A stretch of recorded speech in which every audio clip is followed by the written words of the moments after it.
push?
Come to order. This is the July 20th meeting of the Kingman Airport Advisory Commission.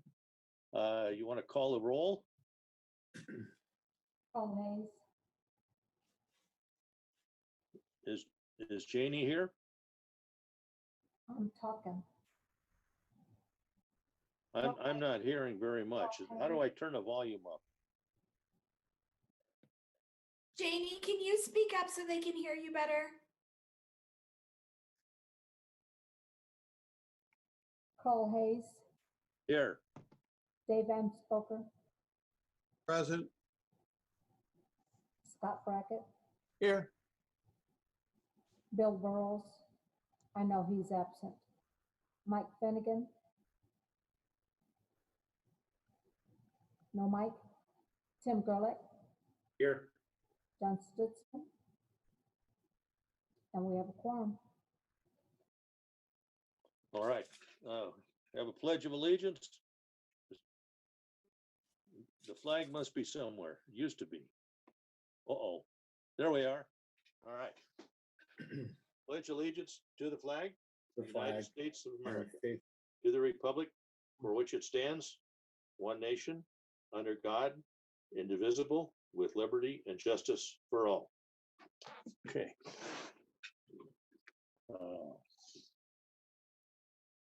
Okay, now in the packet, you've got the minutes from the last meeting.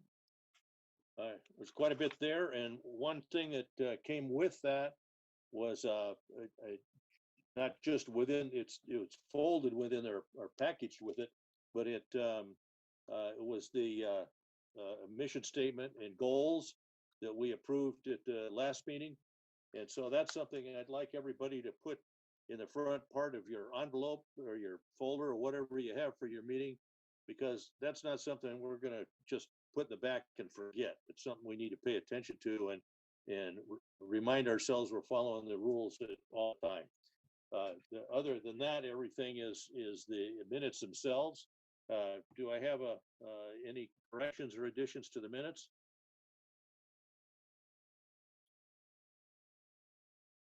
Okay, how about a motion on the minutes? Make a motion that we accept the last minutes from the Okay, June. so Scott Brackett made the motion, a second. Second. Dave, I'm spoken on a second. All in favor? Aye. Aye. Opposed? No opposed? Okay, the minutes carry. We usually have the call to order, or a call to the public, and we can't do that in this format.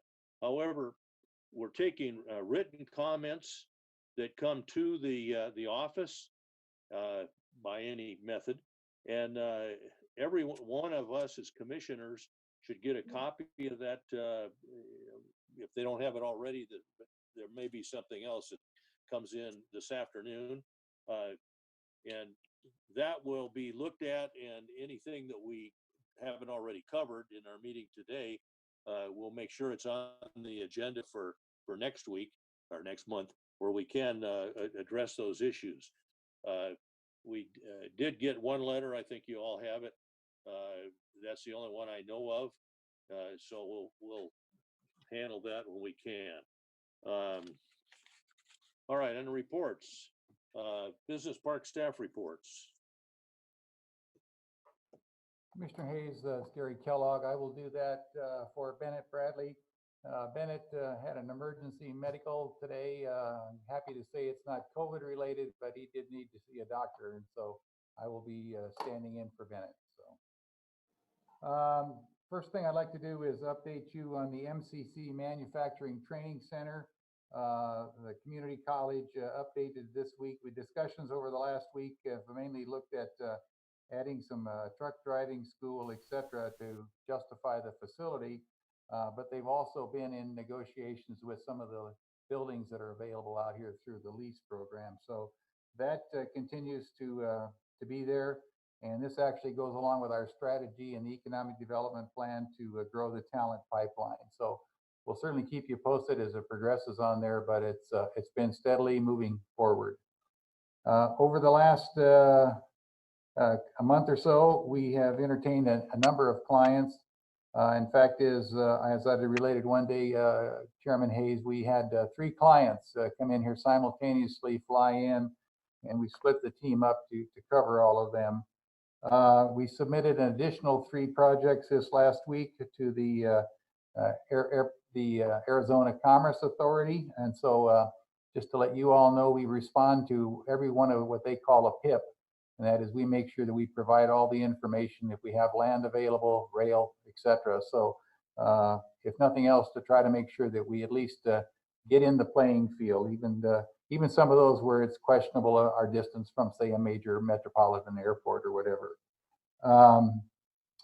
The land release continues to move ahead. We will be meeting in the next week again with, and Steve will expand on this, with the FAA folks. But the big step that was taken this last week and approved by City Council was to put the sale of this property on the November ballot. What that really allows for us to do, gentlemen, is to be able to sell the property when it becomes available. This is a kind of a first that took place. The FAA actually allowed us to put this on the ballot for approval by the people of the city of Kingman ahead of the actual final release. But that's a pretty positive thing. So we're set to go with that. And again, kind of like some things, it's nothing that we as city staff can promote. So we will need to rely on outside sources to encourage vote that's a very positive yes vote. So we did ask for the entire 1,800 acres to be included on that release. Discount signs will be coming out. We will be fixing the large monument. There's been some lighting issues there. And we continue to negotiate with the companies on providing fiber optics. We're waiting right now on Frontier, and so we're hopeful to see if they'll have anything going. But we certainly keep that part of the process, because we have had, and I'm sure all you could use it too, and that is to improve the fiber optics. So that's kind of it in a nutshell right now as far as the economic development side, Chairman Hayes. Okay, any questions for Gary? Okay, are you going to be leaving us, Gary, or are you going to be here the whole time? So I'll be presenting part of the marketing report along with Steve. So Okay, one of the things that before you leave, this would be in here under announcements for our agenda items for next month. Among other things, I've got down the economic development to give us a presentation on the income and the sources for this budget year. The maintenance, improvement, and equipment the expenditures that are anticipated, marketing expenditures and what they would be for, and a budget total so far as we go along each month if we have an update, and then the estimate for the entire year. could you email that to Jamie when you have an opportunity? Say again? Could you email that to Lisa or Jamie when you have an opportunity? Sure, sure.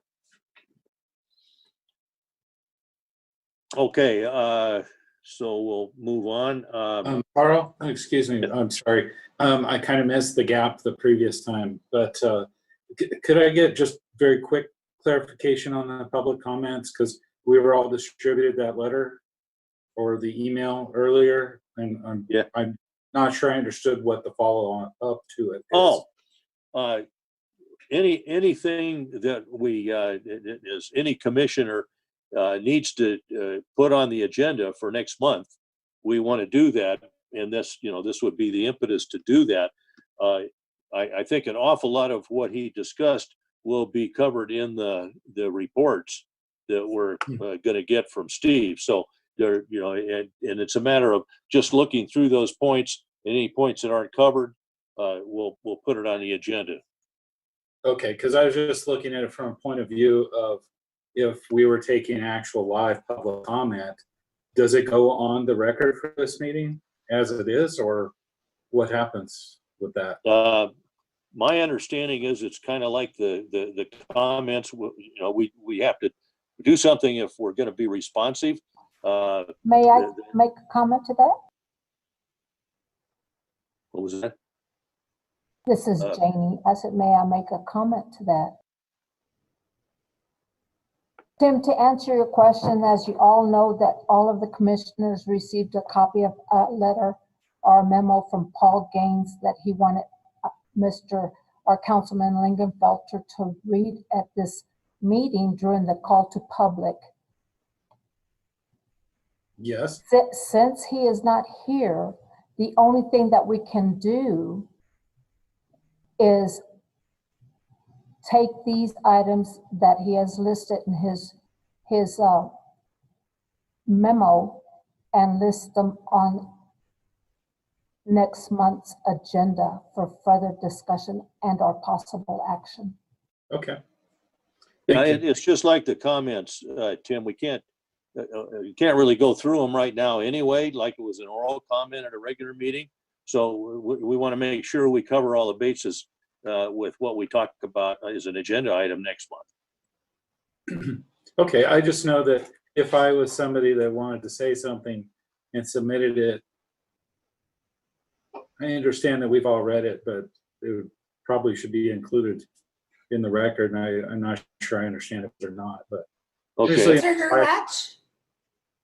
So the email that was submitted will be made a part of the minutes from today's meeting, so they will become a part of the official record. Okay, I was very unclear on whether we could do that. Thank you very much for clarifying that. That solves the problem. It's in the record then. Chairman Hayes, this is Vice Mayor Lingenfelter. Just to let all the commissioners know, your airport liaison is on the line as well. Thank you. I guess that's good. Maybe we haven't been.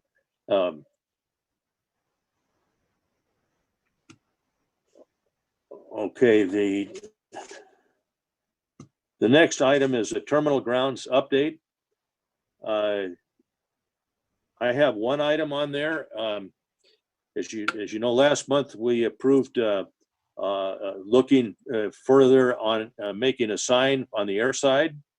I received a drawing on that this morning. There's a copy at the airport administration building, and hopefully that Gary and Steve, you can take a look at that, and but let Janie have it so anybody comes in, they can look at it.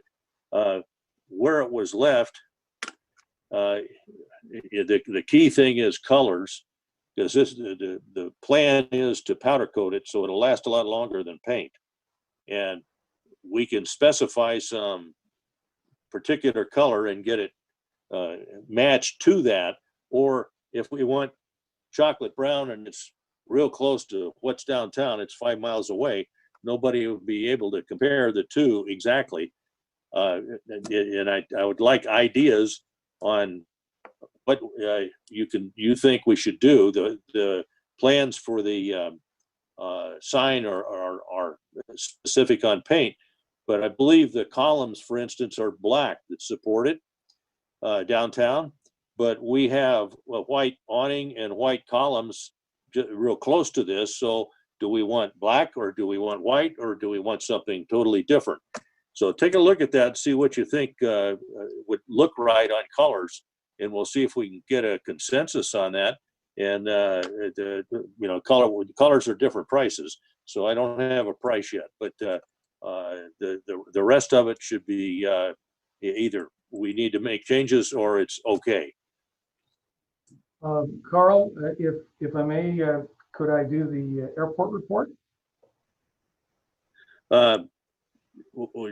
Well, could you do what now? The airport report. This is Steve. Skipped it, Carl. I'm sorry. I jumped over a page. My apologies. Thank you. You're up. It is airport report. All righty. I'll try to make this brief, but you all know me, so I might not be successful. Based aircraft, about 100 at this point. Storage aircraft, about 210. You'll note on your report, I didn't have numbers for June. So anybody that wants to jot these down, the total for June was 13,671 gallons and 50.50. Avgas was 3,514.10, and Jet A was 10,157.40. Sorry that didn't come in earlier, but we now have it. Financial update, you'll note that for June, revenues 53,169.13, expenses for June 74,430.09. Total encumbrances per this point this year 46,374.08. Jumping into the meat here, on the overlay grant for the runway, it's now up to 3.1 million. Part of that's going to be supplemental. Part of that's going to be our entitlements. We're waiting for the FAA to send back the grant paperwork to sign. And so I'll be putting something together, regardless of whether we have a signature or not, to take forward to the city council, because all the signals I have basically is they will be sending us a grant for a signature. So that should be going out this coming month. Steve, is the design all finished and it's ready to put out for bid, or do we still have some more work there? Actually, yeah, the design is done. It's gone to bid, and we need to award. So we're ready to move on it and accept it as well. ADOT, the grant for design on Bravo, that is in process. The design is ongoing. That should be done hopefully here in the next month. And the environmental review is underway on that as well. The CARES Act grant's been submitted. I don't believe we've gotten the $69,000 yet, but that should be showing up shortly. The master plan continues. Our final meeting will be July 29th. It will be virtual because of the COVID situation. Paperwork on that should probably be going out sometime later this week for your review. Recent development, ADOT 2 Thursdays ago contacted me and said, can you use $1.3 million? And I said, you better believe it. So it's a 9% grant. Another airport was offered 1.6 million. They didn't have match. So ADOT is going to give it to us. So I should have grant paperwork in hand to fill out probably in the next few days. And I anticipate taking that to the city council sometime in August. And the idea on that project, again, will be the first piece of Bravo. So in other words, the area that's concrete, the concrete will be used as base. It'll be pulverized in place, pavement put over it. The idea right now is that will happen in the spring of 21. So at this point, it appears that we are up for $5.5 million, and we've done that in a year and a half. That's not normal. Normal would be one grant about every 3 years. We've managed to get 5 in 18 months. So we're doing something right. Airport development and maintenance projects. Had a Zoom meeting on the Dross situation last Friday. DOJ has not responded to the report that was sent in 2 or 3 months ago. And the idea behind that basically is because of COVID. And again, a lot of federal agencies are working from home, and a lot of projects have just been sort of hanging out there. So the fact that DOJ has not gotten back to us isn't a surprise to our consultants. We came up with the next process to this is going to be an action plan. We had at one point thought we were going to submit 4 of those. We're going to submit 2. So one's going to be a high cost, which we all know DOJ will basically tell us to show. And then the other one, a lower cost, where we end up using local airport land that we will never develop in the runway protection zones to basically take clean dirt from there and replace the medium to low contaminated dirt that's out in the Dross site. The highly contaminated dirt will have to go to a toxic waste dump. But the others, we can probably cut some costs by basically keeping that stuff on site. And one of the plans too is that we'll use the dirt access roads around the airfield to hopefully reduce the damage to our access roads, Flightline and Mojave Drive, because those heavy trucks will have an impact on those roads. The legal folks are aware of the time dynamic and that we want to get this moving. So they get that. They will be working out cost estimates for that action plan, both high and low. And then the premise basically from that point will be getting hopefully into negotiations with DOJ about that. So we're moving on it. It's just not moving as fast as any of us would like. And I did ask if our team had been playing the political card with our senators and representatives. And I gather that's the case. But with DOJ, that doesn't seem to make a whole lot of difference, which is interesting. But that has been pursued. I continue to research the storage industry. At present, we've got 50 additional aircraft on site. Actually, it's a little more than 50.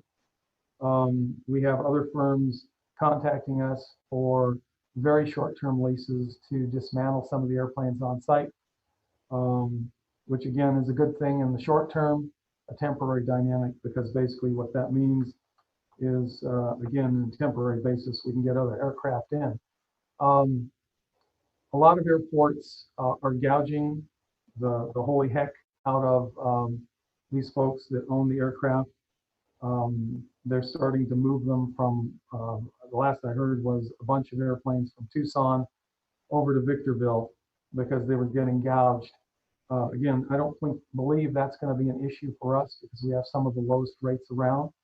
And again, this is a short-term dynamic we're talking about here, not a long-term, but this is a business opportunity at this point in history. We should take advantage of it. And just as an aside on that, I don't know that you are all aware that there are a number of airports, Prescott's one I can think of, Tucson, Phoenix, even some of the satellite airports to Phoenix, where their renters have asked them for rent relief, and they're getting it. So in other words, a number of these other airports, their income streams have gone in the toilet. That's not the case here. Nobody has done that with us.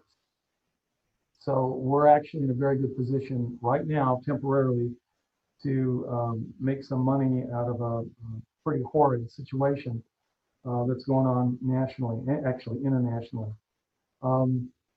We are up to 4 different vendors that are here, one of which will probably be utilizing the temporary infield taxi lanes that we put together. But we're up to 4, and it looks like a 5th, maybe to dismantle some airplanes. That would be a short-term land lease situation for 6 months, no more than that. Then they'd be off-site. And that would be on Bravo, where we're going to, in essence, reconstitute the concrete, pulverize it to use it as base. We continue to put a policy together to go after non-pavement situations with folks who are tied down out there. For your information, Bureau of Land Management will have 2 aircraft based here for fire season down at the BLM site. They will, should they use any fuel, since they bring their own, they will pay our fuel storage fee, even though it's not our fuel per se. Many of you probably noticed the repaint on Straubes, which was completed last week. That building actually looks a heck of a lot more presentable than it has in the recent past. We had our annual meeting with FAA and ADOT, our engineers and our planners, in regards to the CIP. We added 2 projects. One is a rebuild on Taxiway Delta, and the other one was new PAPIs for both runways. The strength coefficient we're looking for on Delta, which is probably about 3 or 4 years out, is 135,000 pounds. By the way, on Bravo, we're shooting for that same number, 135,000 pounds, as well as the runway. And that should be able to handle most anything that's out there that we're sort of thinking temporarily might be here, 737s and A320s, or anything lower than that size-wise. The Pilot's Lounge, that project is about done. That'll be talked about here in a little bit. Gate combination, I need to work on that. Haven't done anything at the present. The terminal fencing has been removed, which you've all noticed if you've been to the restaurant. The landscape project will begin soon on that. We've got 3 quotes. We just need to work through those.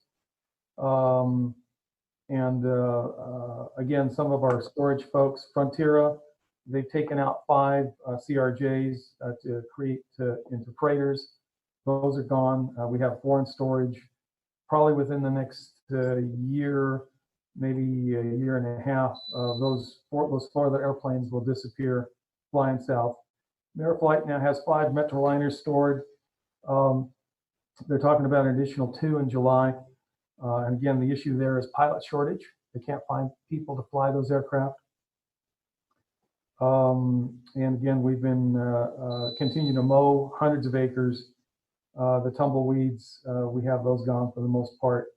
We continue to find World War II debris. As we find it, we remove it. It's one of the reasons why you don't see our mower moving at 35 miles an hour out there. It's amazing all the tank traps that you find.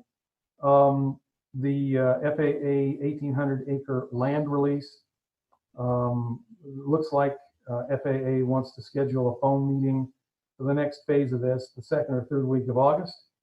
The section 163, which was where we could bypass some of this process, they reviewed, so we're going to have to go through the normal environmental process on that, unfortunately.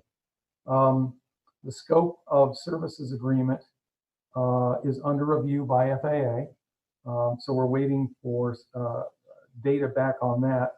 Their environmental officer is going to be the lead from this point forward because it's an environmental process.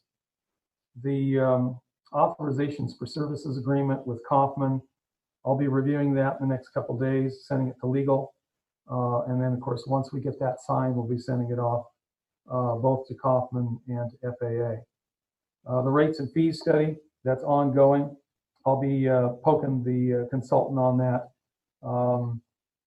to get that back to where we can review it and then discuss it with you all.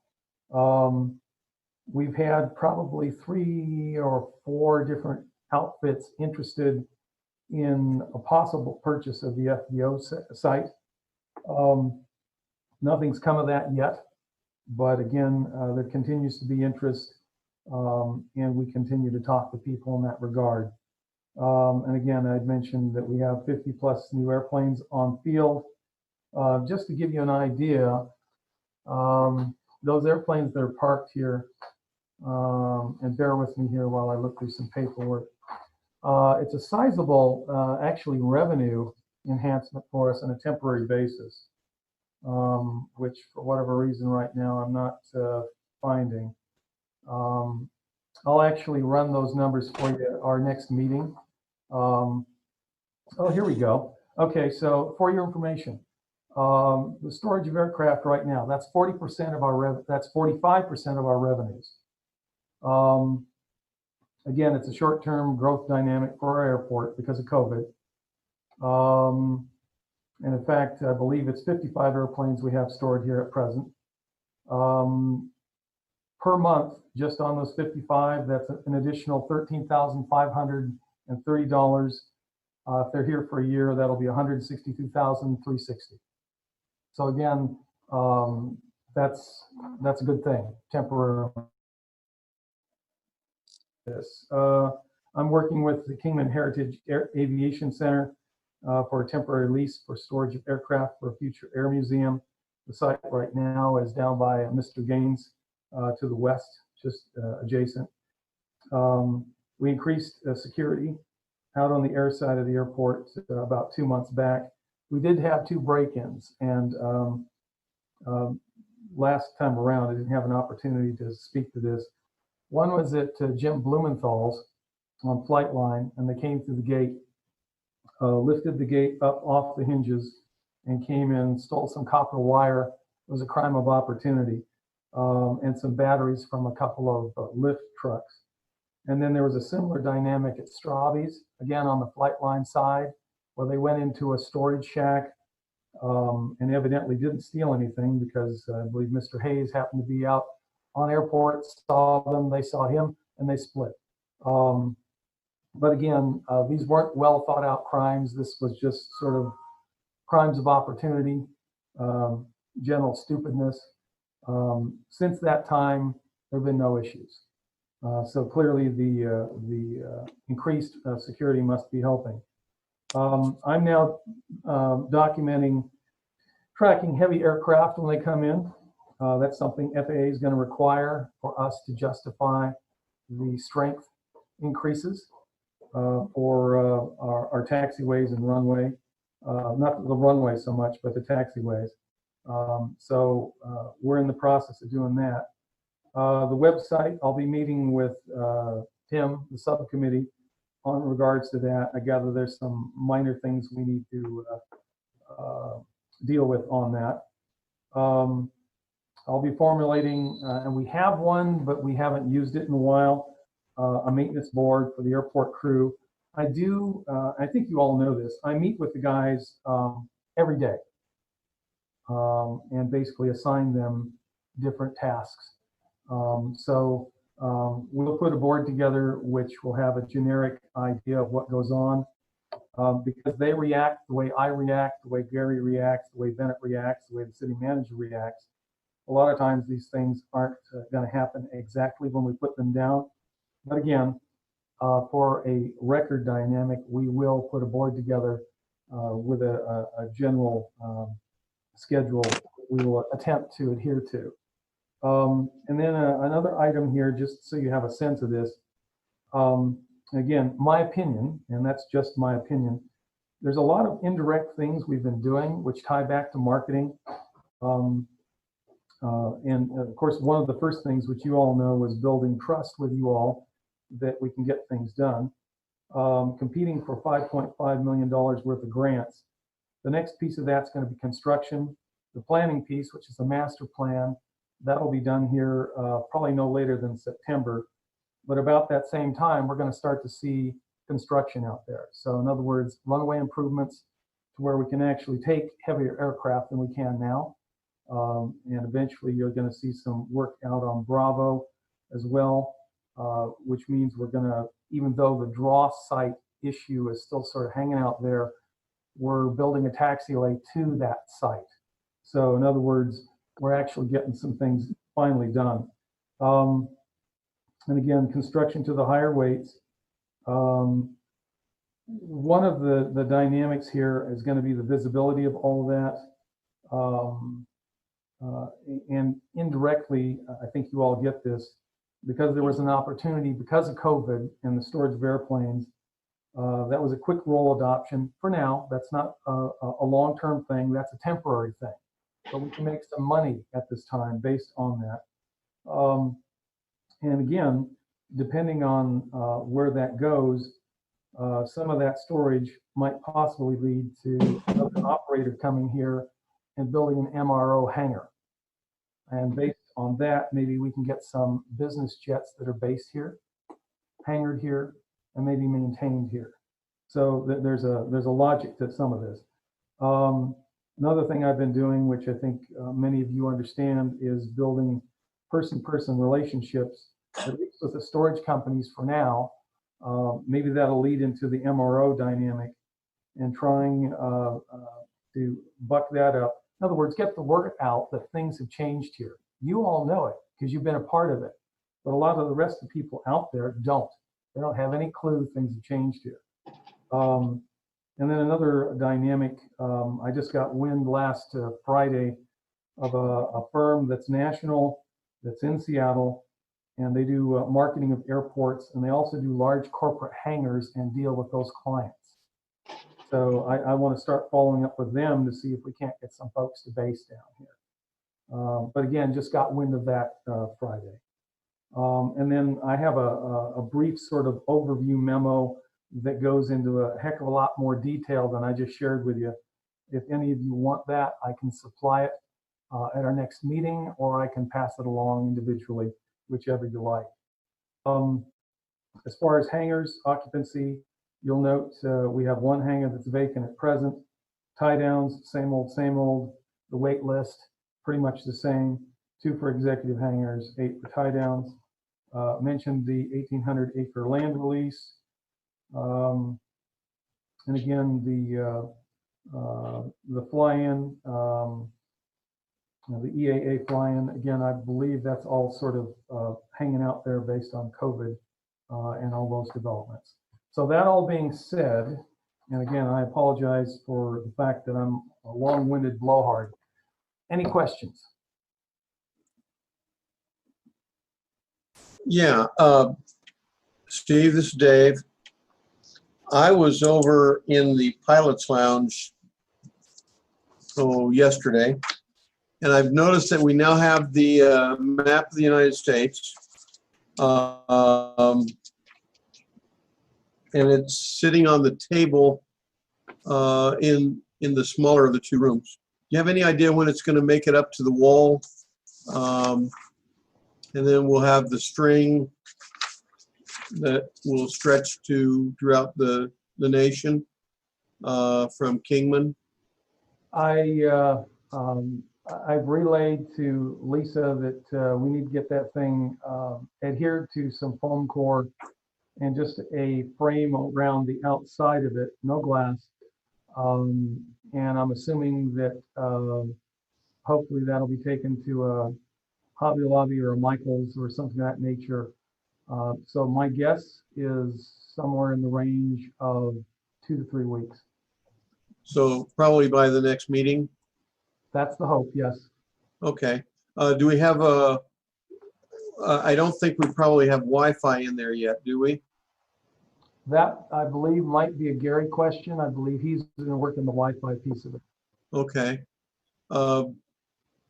We talked about maybe having a list of hotels, restaurants, cab companies, someplace, and a lot of other airports in their pilot's lounge, they have a guest book where you can sign in and tell them what a wonderful airport pilot's lounge they've got.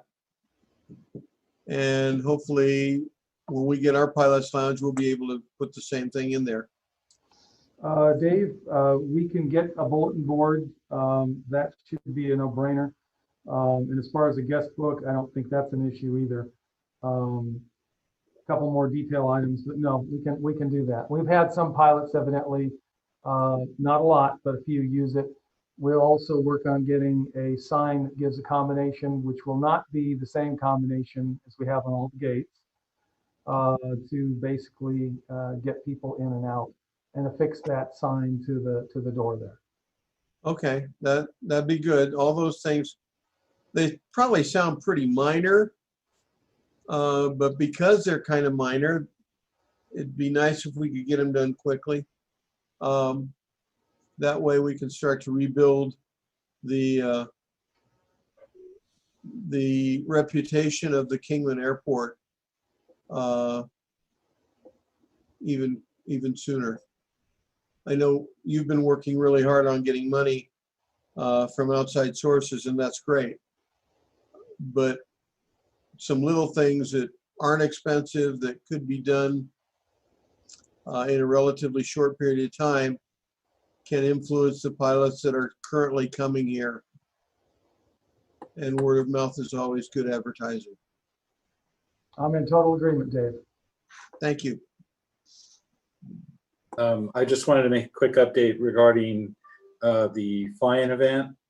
Right now, we've discussed both through EAA, the EAA chapter, and also the Aviation Heritage Center, putting on such an event. Red Star Pilots Association is still scheduled to do their formation clinic around that weekend of the 10th of October. The thing we've done though is we have made an announcement that the Kingman Airfest side of it is being called off just because we're so close. We're only 3 months out, less than 3 months. And there's just really no way to predict what kind of limitations or restrictions we may have on holding such a large event, as well as the fundraising side of it, getting the sponsorships. That's been a huge challenge, and we've kind of just been kind of sidelined on that. Best case, what we're thinking, should conditions allow, is that we'll still coordinate some kind of public gathering and fly-in event, possibly in conjunction with the Young Eagles. But we're just kind of in a holding pattern right now, waiting to see how the policies and conditions develop for this October.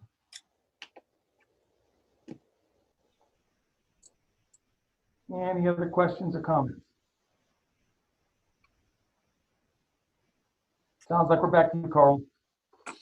Okay, I do have one comment on that. I'm not sure everybody totally picked this up. Previously, the FAA was going to fund the design for taxiway B this year. The half of the taxiway the following year, and the other half the year after that. Subsequent to that, Steve got the design and build half from the state for this year, and the second half for next year. So we'll be a year earlier getting that done. And I knock on wood, I don't have a signed contract, but I have the first jet hangar sold, I believe, or the land leased for a jet hangar along taxiway B. And everybody knows you get the first one in, it's a whole lot easier to get the other ones. Yep. We have to do some engineering on the utilities for all of that and what will go on past that area. We're going to ask the master plan people and the engineers to look at that for even the new terminal possibility further out where we've got parked airplanes now, so that at the very least, all the utilities, the roads and so on, that will go through some of the released land is considered on the whole planning process. My understanding is from Travis Lingenfelder that in this year, there will be a sewer and water line come underneath 66 and the railroad tracks into that wash area, the Rattlesnake Wash area, that'll feed that new development from the southern end. And of course, that's where the sewer would have to come from. So there's a lot of things that are starting to come together, and we want to make sure that the planning is done so we don't have to do things over. But that's a big plus to get a year sooner on the taxiway B. Anybody else on any his report? Okay. Carl, just Lisa has just a brief report, an update on the pilot's lounge. And just so you all know, on that room, we moved some stuff out of the small room. We took your advice. We have a larger, upright, taller table with stools and stuff for pilots to be able to sit at and then utilize that map and stuff like that. We did run into kind of a snag on beefing up the Wi-Fi, but I still haven't given up on working with the restaurant folks to utilize theirs. It's quite expensive for us to bring in another alternative. So at least that's what we're hitting right now, but we're working on that. So, but if you could give just Lisa a second, she can kind of update you on that. And as Steve noted earlier, we're just evaluating now the 3 bids on getting the front of the building re-landscaped and stuff too. So. Gary, on the landscaping, are we going to get a print? I just want to make sure we've got everything covered and everybody gets a chance to look at that before we select somebody. At the very least, I should have a drawing and specifications of what it is they're actually going to do. We have the specs, Carl, but no drawing yet. We can work on that. Okay. All right. Any other questions for Gary? I was just going to say it's a couple steps down in our agenda for terminal grounds update, item 4B, which I don't think we've gotten to yet. Well, yes, essentially that's between the questions and what Gary just said we've covered 4B, and I on the sign again, the drawing is in I have one in my office and there's one at the airport office. Take a look at it and compare it to what's downtown. We want them to look similar, but they're not exact because of a huge difference in size. And we want to be able to see that as far on the ramp as possible, so airplanes see it will come in. But considering it's outside, we want to make it as maintainable as possible. It'll all be unboltable, so it can be torn apart, hauled in, and the letters will be bolted on. It's one color to the sign, another color, and that all can be powder coated. So if it has to be redone, nobody's out there scraping paint or stripping paint.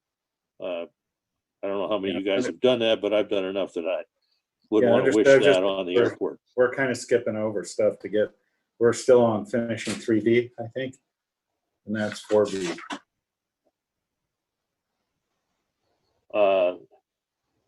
Yeah. Which one do you think we didn't finish? We're just wrapping up 3B under reports, airport staff report, because we haven't gotten to old business mission statement yet on my page. Okay, well, I did discuss the, there's no business to my knowledge on 4A. It's, we voted on it a month ago to change 2 words. That was done. Included in your packet was a clean sheet with just that on it. I mentioned earlier, we want to be able to, you want to keep that in the front part of your book so we can refer to it. And that moves into the next one, which is 5A. There is a copy in there of the Division 6 document of the City Municipal Code regarding the responsibilities and duties of the commissioners. That's us. That's the Aviation Commission, Airport Commission. And, there's the City Council already took the action. There's no action. We just need to follow that. And to furtherance of that, on 5B, we had gotten some wrong information before. It specifically calls out to have subcommittees, and we formed a website committee. I like your ideas on committees. I can see a maintenance committee, capital improvements and equipment committee, and a budget committee. I'm looking for any other ideas on committees and volunteers people to be on them.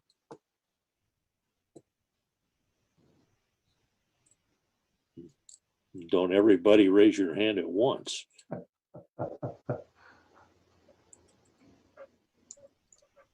This is Scott, Carl. I am on the Aviation Easements, and it's both of us have been busy, so nothing's transpired yet, but I imagine we'll have a little more time. I'm talking Steve and I, at least, and whoever else wants to join, we'll have a little more time to hit that here in the fall. So on that committee, on that issue, that the master plan will cover some of the things that connect to that. And I was assured by Travis Lingenfelder that if he's on the Board of Supervisors, we are not going to have problems getting that sort of thing through the county, because a good bit of the land today is county, and there's nobody there, but we still can get the easements. There's if we ever extend the runway on to the northwest, that's another issue.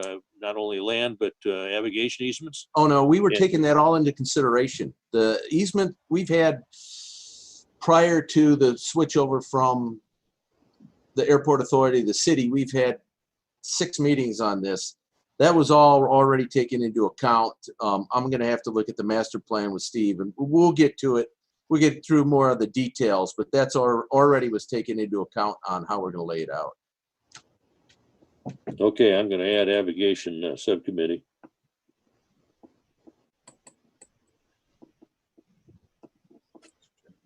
A lot of these are not a lot of extra work, but they're, dot the I, cross the T, and make sure we don't forget something. Right. And if we've got a subcommittee that'll cover that, that'll help. Any other comments? Carl, I just suggest maybe we revisit this on the next agenda too, for suggestions on any additional. Okay. We may be able to touch base on that again. Not a problem. Carl, in the past, John Stutzman and I have been on 2 different committees. Subcommittees, sorry.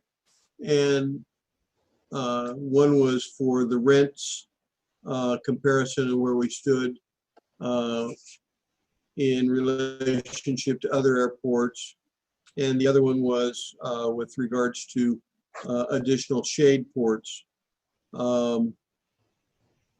Those committees have not met for a long time, and apparently the information that we gathered wasn't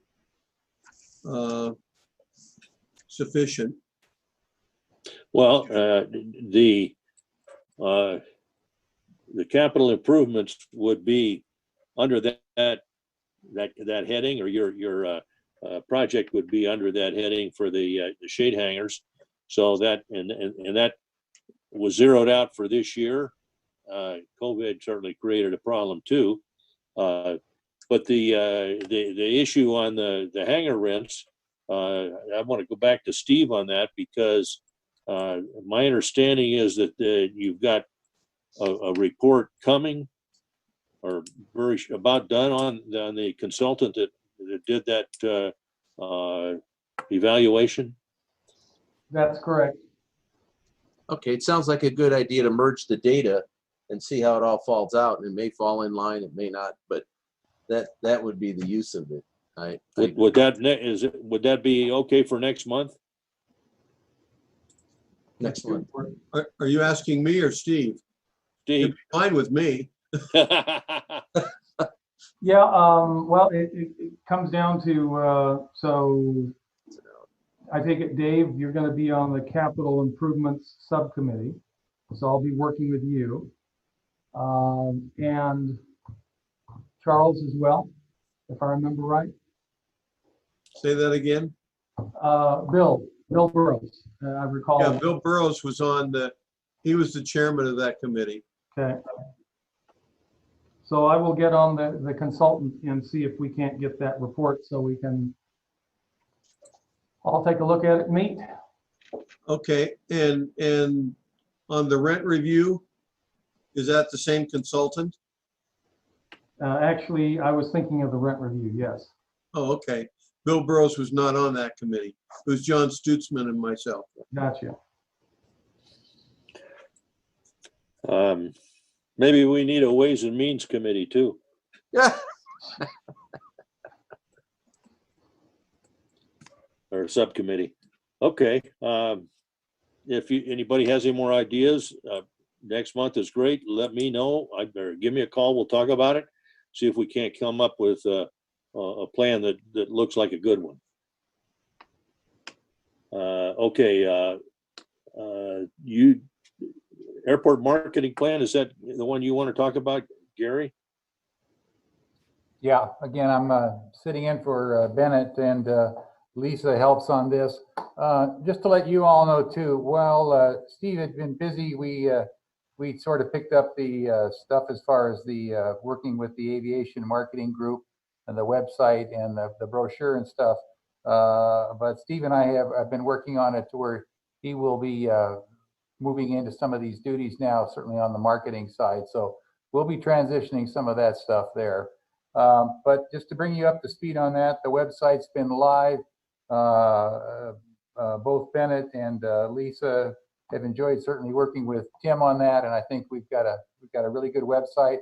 The good part is that we can update daily, hourly, whatever we need. So certainly during COVID and some of these other things, we made sure that we were putting that information in there. It's also linked to our ED website, and additionally, it's linked to the city website.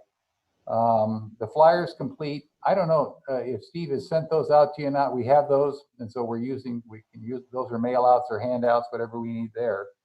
And then in working with the aviation marketing people, we have asked them to do us in essence, a mini white sheet. We needed some help with them, and this is a meeting that took place on the 16th, to look at better ways to use certainly our media and social media. So one of the things that we can come back with is doing, I think we certainly can do a better job in that area, especially in the social media and the promotion stuff. So, but we've also got them working with our IT department, promoting the keywords. So that gives the website viewers and stuff more options and more ways into us there. So those are certainly the key things that we're working on now. Steve had just mentioned last week this contact up in Washington. And so we're going to look at how we can certainly best utilize them also. So those are the things that we'll really be kicking in and working on. Certainly, I would say a lot harder right now, but I hope you all are pleased with the website. We certainly do have a nice, when I say flexible, the ability to move in and out and get things taken care of there. One of the things that we'll look at on the social media side too is that we have a very talented young lady that works with Josh in our tourism bureau. And so one of the things that as we get better at this and the recommendations come is we'll certainly utilize, her name is Natalie. And she's quite talented and has done a great job for us, certainly on the tourism side, but she's got the knack to do this. So that's kind of where we are right now, Carl, on everything. Any questions on, for Gary on that? I didn't have any questions on that, but I mentioned I've been in contact on and off with Lisa, and I mentioned that it had to do with the signage that's coming up, that's going on in the airport. There's some for the available properties. But I mentioned to her a while back, it was during one of our commission meetings at the city, and I have not gone back to look up the minutes on that, but I suggested in addition to, and again, I don't know what's planned yet through this new firm, but in addition to some of the kind of passive marketing for airport business, that we try to brainstorm up a list of potential target businesses in places that may not like how much they're paying where they're at, whether they be in California, and just put together an actual list of businesses that we could reach out to, and with the aid of some material, possibly a one sheet or whatever other material, try to open dialogue with some of these companies and see what kind of reaction we get. So, you know, if we picked 20 businesses specific and reached out to them, kind of take a reading of what their reactions are, how many people have no interest, how many people want to learn more about us, and go from there. You may be able to create a funnel to start bringing in leads that we may be able to pull in people from some other places that are in less than desirable conditions right now. I think Carl and I may have talked a little bit about it, or at least similar themes, but I'd like to, you know, I don't think I could do this myself, but I would certainly welcome a chance to work with somebody and some of the other aviation business owners in our group and just get a list of names and reach out and just see what happens. If we have success in it, then expand on it. Tim, I'll certainly meet with Lisa, Steve, and our consultant and see what we can pick up, certainly on our end of it there, and then, you know, you whatever input you can provide. Okay, yeah, because I think just landing even one or two new ones would be huge. If we could attract somebody with a successful business in a neighboring state to come on over, that would be a huge win. Even one good business, I think, would be great. And see what we learn from it as well. Well, I think you have a good idea, because one of the industries on the industrial side that we just did was neighbors over in California. One of them who happens to have a center here, and now those two are teaming up together. So yeah, it certainly has merit. Okay, thanks. Any other questions, comments on that? Okay, 5D, airport pavement plan. Carl, I may have to duck out now for a little bit, so I'll catch up. Okay, we don't have much left here. So you'll all see my my memo in regards to pavement maintenance. The state has their program, which we utilize. In fact, most of the airports in the state utilize it. We should have their contractor coming through probably this winter to do another update on our pavement conditions, the pavement classification numbers, strength coefficient, and then the pavement condition index. And they'll update that. Program's been around since 2006, so there's a nice history to it for all the airports in the state. Again, I believe in our master plan, the critical aircraft for the airport is a C3. And that basically, and that would be for runway 321, would be up to a Boeing 737 size aircraft. And again, this repaving, which you're all aware of, we're going to be taking that strength coefficient up to 134,000 pounds. And then we'll follow up with Delta and Bravo, and we're going to shoot for the same numbers if we can get it. The whole the PCI scale numbers, 100 to 85 mean routine maintenance, 85 to 55, those segments are good for pavement preservation, a program which the state runs, which right now we're not qualified for the next few years. And then 55 to 0 basically means you have failed pavement. And mind you, this isn't road type pavement. This is P401 spec. So it's got a little bit more to it. So as you know, right now, runways and taxiways are the top ranking areas. So our main runway, we're good. Access roads, if they have lots of money and nobody else is competing, you can go for those, typically not. And again, you all know this, but runway 321, we're repaving that. Bravo, we're designing. We've got expanded fencing on the other side of the airport temporarily for aircraft storage. That also opens up aviation properties once we get to that. Constructing phase 1 on Bravo. Following that, a master plan, drainage plan, and then the phase 2 on taxiway Bravo. Replacing the PAPIs, design reconstruction on Delta, etc. I won't read all the rest. So the other thing you're going to notice on the second page here is the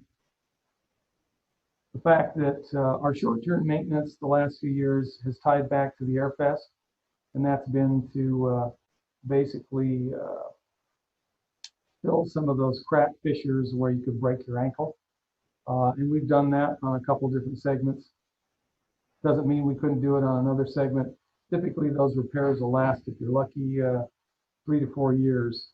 They're not a final repair. And then below that, you'll notice in our last pavement report in 2017, the general condition of pavement that we have out here. And as you can see, what I'm trying to go after right now is be competitive with things that have a high rating with FAA, runways and taxiways, as opposed to aprons. But you can see that, and again, these PCI numbers are logarithmic.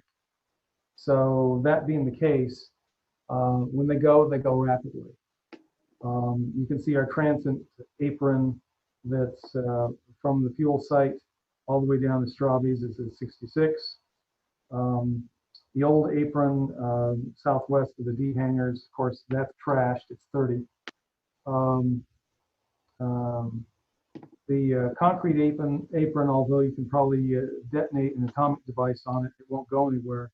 Again, as far as the feds are concerned, it doesn't meet their specs, and they won't repair it. And of course, you'll see that we have a 46 and some 27s and all of that. But it gives you kind of an idea of we have a lot to do. Again, once we get the runway done, once we get part of Bravo done, we're on the way. But for many years, as you all know, there wasn't a whole lot of maintenance on the air side done. Hence, some of those god-awful PCI numbers. So that's a lot of information in a short period of time. Any questions? Well, I kind of have a question.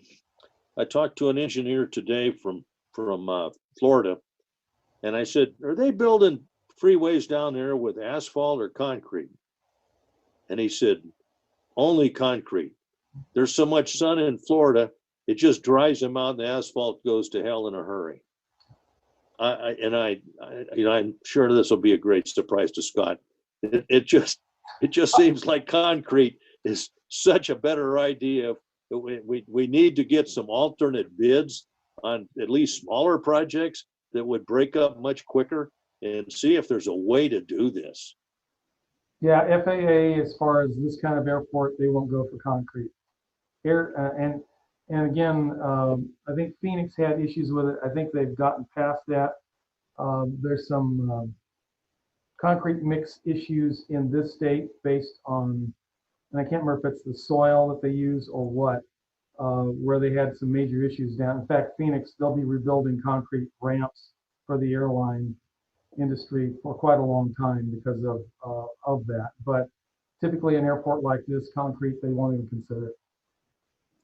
I've got a bunch of data that FAA in other states that shows concrete and gives bid data and all that. If we want to use it, I've got a bunch of it that I can give you. The other thing is we only have to look at our World War II taxi lanes and say, Kingman probably doesn't have a concrete issue because those things are still very supportive. So, you know, if they get any dust in the material when you're making concrete, yeah, you got a problem. It'll slough and you'll get a problem. But yeah, I think there's room to discuss on that or whatever, especially if it makes financial sense. And that's what we have to argue with them. And I know they go the other way or whatever, but I've got data. Yeah, no, we can always bring it up and we can always have discussions. That's not a bad thing. Most of the heavy bomber fields were, I mean, the B-36 early ones, they were 3 feet of concrete. But the B-52 typically was not, or C-5s, the rest of them. They're asphalt, but they nearly always put concrete ramps in. Now, maybe that goes back to when they were spilling a lot of oil from radial engines, but I don't think so, because they still did it on military jet fields. The concrete ramps made a heck of a lot of sense, and they're holding up extremely well. I forget the Air Force Base up in Sacramento. It was worth a lot of money when they deactivated it, primarily because the ramp in taxiways and runways would cost millions to build. The buildings you could tear down and who cares? But the money was all in the places to park and operate. So I know there's anecdotal evidence out there like that, and Scott has some data. I wish I knew some engineer with University of Arizona or Arizona State that had an interest in this stuff that would do a report or get some grad student to do a report on concrete versus asphalt in Arizona and see what comes out of it. I just can't believe that the long-term economic cost is always better for asphalt. It just doesn't seem to fit at all. Okay, any other comments, questions to Steve on the pavement? Okay, do you have anything on the aviation easements, Steve? We talked about it a little bit as under subcommittees, but that's on the agenda. Yeah, just some general ideas to sort of think about. As you all know, I've been stretched with all this whole grant dynamic, so haven't done a whole lot of issue on it. I think Scott gave me a folder, which I haven't even cracked and looked at yet. As you all, I think, suspect, we're probably going to go for, in the master plan, a stretch at some point in time of 321 to 8,000 feet to the north. These storage airplanes, in the short term, we can use those as they come and go, documenting that, especially once we get up to 500 operations based on their weight. And we can justify at that point a stretch. But without that, we won't get a stretch. And again, you have to have a heavy aircraft. So it makes it kind of tough to get those stretches. But again, when we get to that point, that's a purchase of 35 acres to the land north of the runway end. Again, the way I look at it is it would be AIP grant funding that we would use for this. what FAA's been doing of late is they've been moving towards fee simple land purchases to secure all the runway protection zones off the extended runways. So again, that doesn't, this stuff is all sort of connected. So the aviation easements are a part of it. FAA has in the past done aviation easements 5,000 feet beyond the runway end. It's hard to justify it in a rural setting, and typically in other places where they've done this, it's high density, which again, we don't want to get to the point where that's what we're dealing with. As you all know, there have been land use changes in the north and east for long-term agricultural uses, which again, that's good for now, but there's no guarantee in the long term that that's going to continue. The master plan map, the updated master plan, you'll see a map in that that deals with real estate. It's a state requirement. That map, the old master plan, there was one in there. You'll see this thing updated. Typically, it deals with population, noise levels, and traffic patterns. And real estate folks are supposed to notify owners or potential owners of property about possible airport impacts. Again, there's no guarantee they'll do that, but supposedly that's supposed to be a help. Another thing that might be another step, another arrow in this quiver, is working with the county to get an airport protection overlay district. Now, again, it's not as good as a aviation easement. I know Lake Havasu Airport's done this, and so has Bullhead Laughlin. And given the fact they did one for Bullhead and Laughlin, I think we can make a case that if we want to go down this road, that we can do the same thing. But it's based on height, in other words, Part 77 airspace, noise, and population density. It doesn't change any of the underlying existing land uses, but anything that hasn't been developed, you can use that. So just different ideas to sort of think about, along with the aviation idea, and maybe when you combine all these things, it's a pretty decent way, or as good as we can get, to protect around us. Any questions?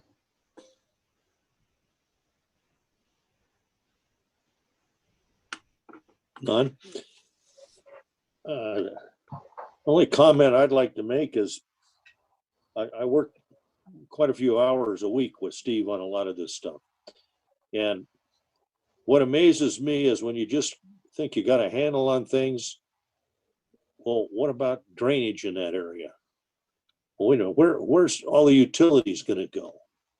Was digging in some plans recently from World War II, and there's a lot of drainage that I don't know that anybody knows about that's out in the runway and taxiway area, but it was put in. And I'm sure it's still there, but it's needs cleaned out. I can say that Ben and Paul have found an awful lot of stuff out there, and there's a plethora of drains that take a kind of a little basin and they dump it into the next piece where it has a lot of room to spread out and soak in. And that's not necessarily going to be true at every airport site. So that had to be Kingman specific because of the soil that we have. And when you cover it with asphalt and buildings, you produce a lot of runoff. If it's just rains out into the hinterland here, it's astonishing how much soaks into the ground. I mean, the recharge is huge. So there's a lot that can be done without creating flash floods, and trying to keep that in the front of the program so it gets done during development that's a job, because it's not something the average person thinks about. And we ask questions to the engineer, and yeah, we can do that. But was it going to be done if nobody said anything? Probably not. So there's believe me, the long run, what we're doing now is really, really important. It's going to make a heck of a difference with this airport if we get it all right. And there's there's a lot to get right. Okay, last item, announcements. Anybody else have announcements or items you want to put on the agenda for next month? No?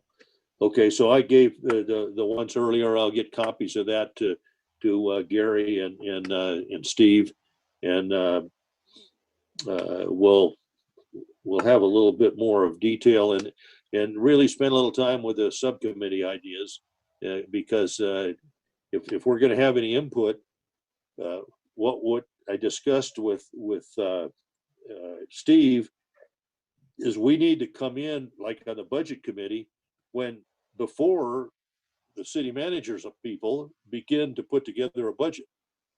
So we've got to start early in the year and not wait and react to what they come up with in February or in May just before the council gets it. It's too late. And I think that the direction from the council was, and it was from the beginning, and I didn't see that, I didn't know it was in the city code, that's what we're supposed to do. So we just need to jump in and get it done. And I don't think it's a huge job, but and people will disagree on what the highest priority is. Given what Steve has done when COVID really started having a big impact on the airlines, with all the extra taxi lanes that are in the ones that are planned or towing lanes would be better. We're really set up to get a lot of storage airplanes. I mean, we could have 350 in here, and that's not the best kind of job producing, but it can sure generate the airplanes for an MRO. And if we had an MRO with 100 people in here working, that would be a huge job generator. And that's the direction we're trying to head. And I think it's realistic. I don't know whether there's any chance of getting Embraer again. They were right on the verge of this being a maintenance base for them, and they're a first-class company. I don't think we're going to pick off Boeing, but we only need to pick off some pretty good ones. So there's a lot you can do to help, whatever you have in the way of time and expertise, and just willingness to get involved. That's all. No more. All right, meeting's adjourned. Thank you, Oh, kindly. I got one more thing. Uh-oh. The only thing I see on my screen is Janie's laying there on the beach, and I want her to take me to the beach next month.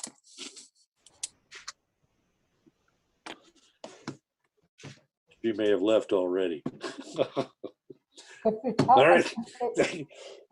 Carl, Thank you. if you're talking to me, Carl, I didn't hear a word you said, and I'm sitting here looking at you. Well, here's what I said. I see everybody else in their office, and I see you're at the beach, and I want you to take me to the beach next month. We'll do it. All right. Thank you, everybody. Bye-bye. Thank you.